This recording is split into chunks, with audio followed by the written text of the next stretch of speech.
পর থেকে বিজয়ের ঘোষণা করেছিলাম। আজকের এই সমাবেশের মাধ্যমে আমরা কথা বলতে চাই, এই বাংলাদেশ আমরা কাউকে ছেড়ে দেব না। এই বাংলাদেশ আমাদের, মোদির হাতে, ভারতের হাতে বাংলাদেশের বর্ডার আমরা হাত দেব না।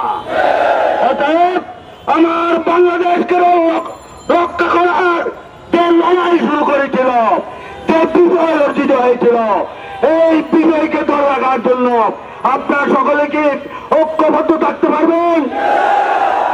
আগামীর বাংলাদেশ, উর্বর বাংলাদেশ, স্বাধীন বাংলাদেশ, স্বনির্ভর বাংলাদেশ গড়ার জন্য বাংলাদেশ শ্রমিক কল্যাণ ফেডারেশন শ্রমিক জনতাকে সাথে নিয়ে বাংলাদেশ জামায়াতে ইসলামী আমির ডাক্তার শফিকুর রহমানের হাতকে শক্তিশালী করতে চায়।